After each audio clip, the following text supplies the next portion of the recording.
des 334 contacts identifiés avec le virus Ebola, listés par les équipes de riposte dans les zones de santé affectées, ont été vaccinés. C'était au cours du lancement de la campagne de vaccination à Biena et à Butembo, des entités touchées par la 10e épidémie d'Ebola. En quoi le ministre provincial de la Santé, Dr Ntjandou, une autre étape interviendra après la publication des résultats du séquençage. Cette étape consistera à déterminer les variants Ebola qui circulent de nouveau dans les zones de santé de Biena et de Katwa. Ebola, c'est une maladie qui fait peur. Vous avez même vu que c'est déclaré aussi en Guinée, presque à la même période que chez nous ici. Et que comme Ebola tue beaucoup, donc sur 100 personnes, c'est à peu près 50 qui meurent ici chez nous, si pas plus. Donc ça attire l'attention. Les partenaires ils ont été toujours là et ils sont là. Donc nous avons l'UNICEF, nous avons l'OMS, nous avons l'IMC, nous avons MSF qui est là, nous avons IRC qui est là. Le peu de moyens que nous avons, nous les mutualisons pour suivre Ebola, Covid et les autres maladies, parce que la surveillance des maladies, elle est intégrée. C'est comme ça que nous l'appelons. Nous suivons au Congo, nous surveillons à peu près 22 maladies ou 22 conditions, y compris Ebola, y compris Covid-19 et les autres, la malaria, la polio, les diarrhées, la méningite et les autres maladies que je ne peux pas... Si tout ça, nous suivons au même moment dans ce que nous appelons la surveillance intégrée de la maladie. Selon les médecins sur place, le virus qui a été identifié sur les premiers malades est identique à celui détecté en Ituri lors de la 10e épidémie d'Ebola. Les vaccins utilisés lors de cette riposte est de nouveau utilisé pour couper la chaîne de transmission du virus. La vaccination a été lancée à Butembo par le ministre provincial de la Santé, le Dr Nzanzu Sialita. Et c'était à l'hôpital général de Matanda, dans la zone de santé de Katwa, parce que dans cet hôpital, il y avait eu un cas. Et d'ailleurs, c'est là où il y a le site de vaccination. Et les premiers jours-là, il y a eu beaucoup de personnes vaccinées, notamment des personnels de santé de cet hôpital. Mais aussi, la vaccination se déroule dans la zone de santé de Biena, où il y a eu les premiers cas, parce que la maladie est partie de Biena pour se propager vers Butembo. Le bureau de l'OMS en RDC a indiqué sur Twitter que le 4e cas diagnostiqué est un personnel de santé, une infirmière exerçant à l'hôpital de Matamba, dans la zone de santé de Katwa. Ce bureau a également dépêché ses agents qui sont sur la ligne de front de cette riposte.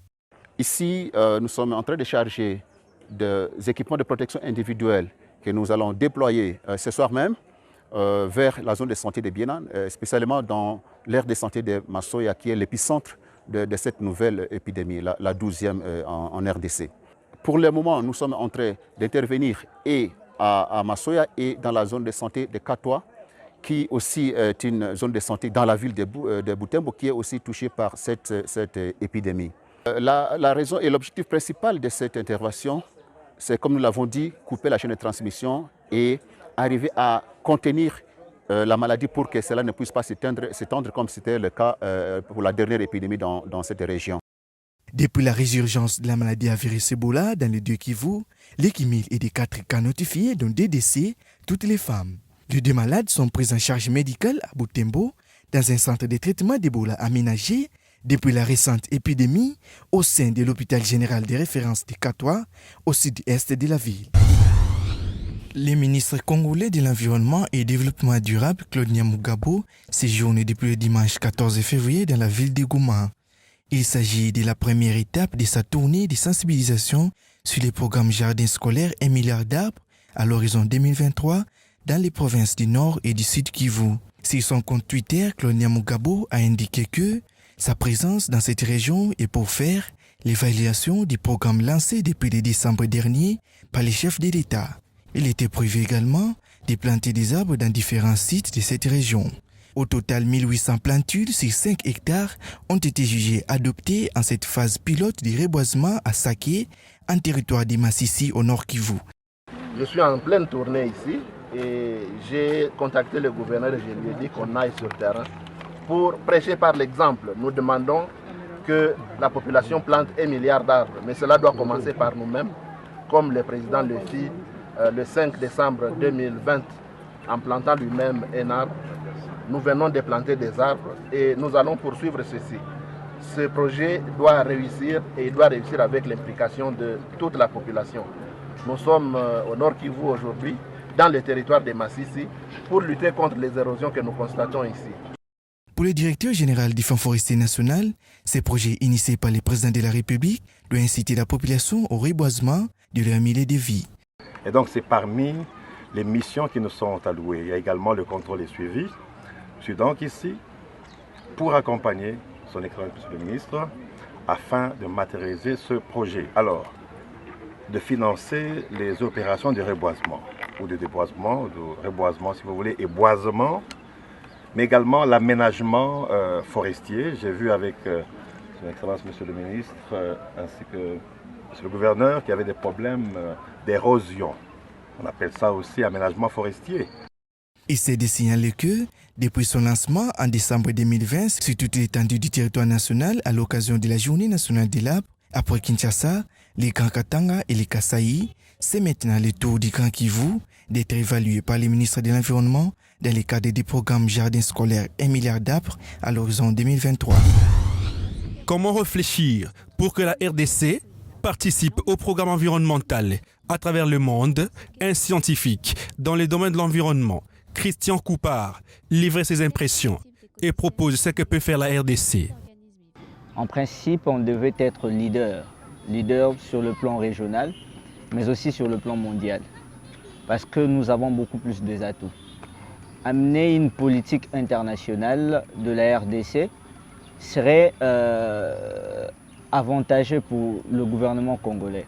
Mettre en place nos idées internes sur le plan international qui va essayer de ramener plus de dividendes à notre pays, la République démocratique du Congo. Je parle par exemple de création par exemple de groupes des experts nationaux, des groupes des experts qui vont étudier des questions environnementales sur le plan national de manière profonde. Et cela va permettre aux États qui peut-être ou même à la communauté internationale qui ont besoin d'avoir des idées, besoin d'avoir un peu des éclaircissements sur la République démocratique du Congo. Et ces panels des experts-là vont leur donner des idées pour essayer un peu de faire poser leur politique internationale.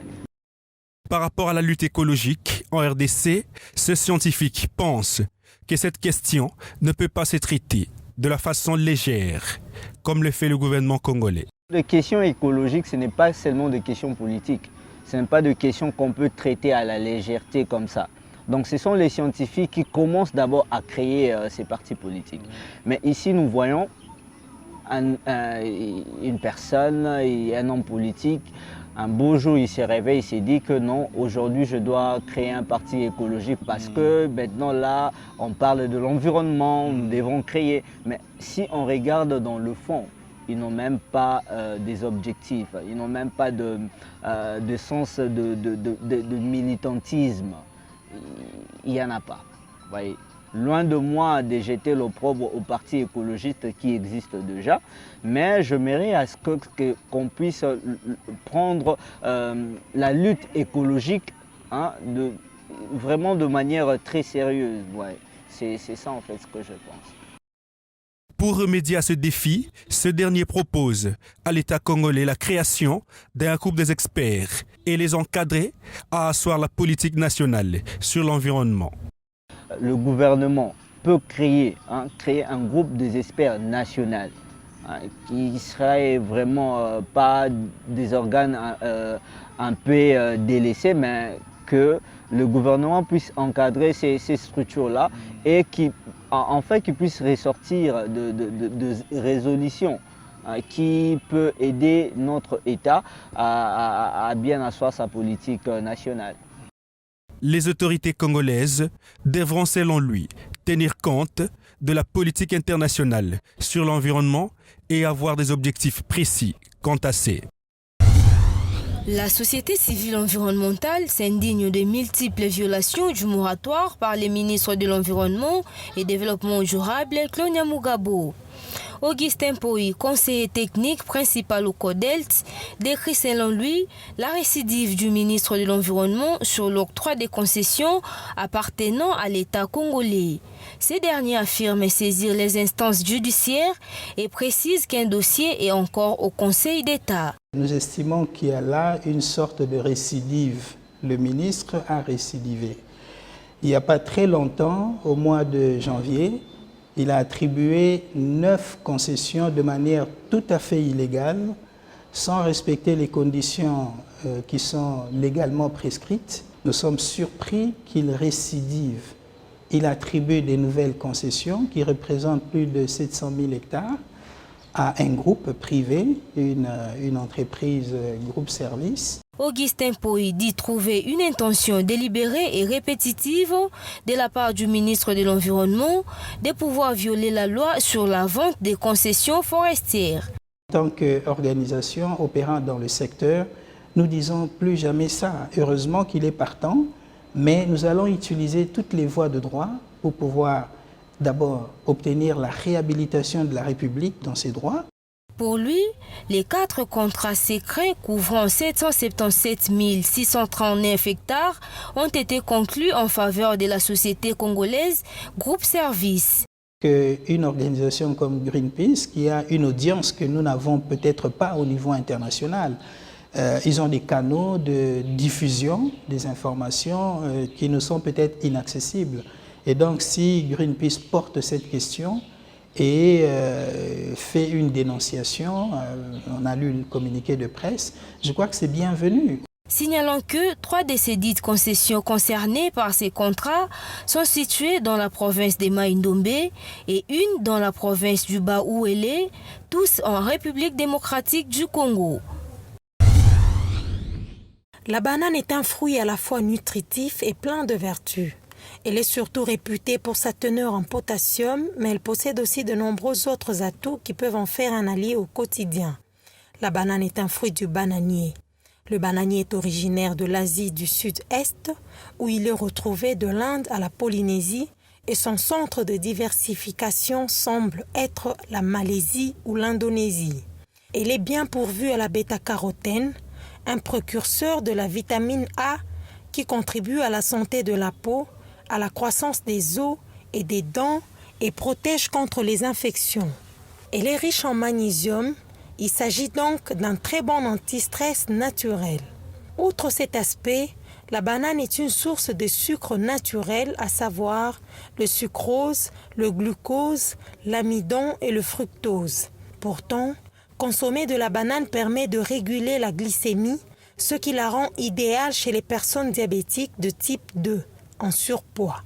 En effet, les fibres qu'elle contient réduisent la vitesse d'assimilation de ces glucides. Par ailleurs, la banane est riche en protéines et apporte une centaine de calories. Ce fruit est également utilisé pour se rafraîchir. Toutefois, il s'agit de bananes pommes qui sont les plus petites bananes au goût acidulé et différentes de celles qu'on trouve habituellement dans les pays occidentaux.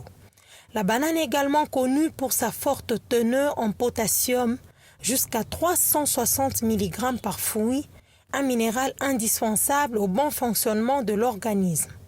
Il permet de réduire les risques d'infarctus du myocarde et de l'hypertension.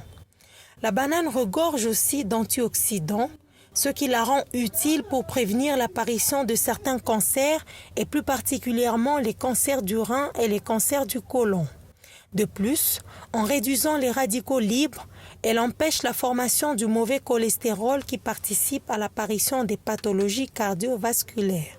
Un des principaux antioxydants présents dans la banane est la dopamine couplée à la vitamine C.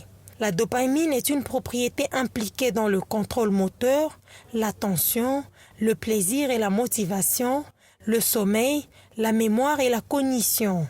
Aussi appelée molécule du plaisir, la dopamine joue un rôle dans le comportement. Couplée à la vitamine C, elle aussi présente dans la banane, la dopamine augmente sa capacité anti-radicaux libres. Cette action antioxydante est également valable pour la banane plantain, qui contient des composés phénoliques faciles à assimiler par l'organisme, ce qui les rend particulièrement biodisponibles et efficaces. La banane possède de nombreuses vertus médicinales qu'on ignore le plus souvent. En effet, peu de gens savent que la banane permet de lutter contre le stress et la nervosité. Elle apporte aussi du tryptophane, une protéine que le corps peut convertir en sérotine, une propriété impliquée dans la régulation des comportements, l'humeur, l'anxiété ou encore l'apprentissage. Contrairement à ce que pensent certaines personnes, la banane est à la portée de tous. Elle se vend au coin et recoin des rues à un prix abordable. Une vendeuse rencontrée en parle. C'est un fruit que les gens aiment. C'est pourquoi je le vends. Quant à sa consommation, elle est relative. Je mange la banane pour soulager la constipation. Autre chose à savoir sur la banane, sa peau a également des vertus puisqu'elle permet de soulager les piqûres d'insectes ou encore les verrues si on frotte l'intérieur sur la zone à traiter.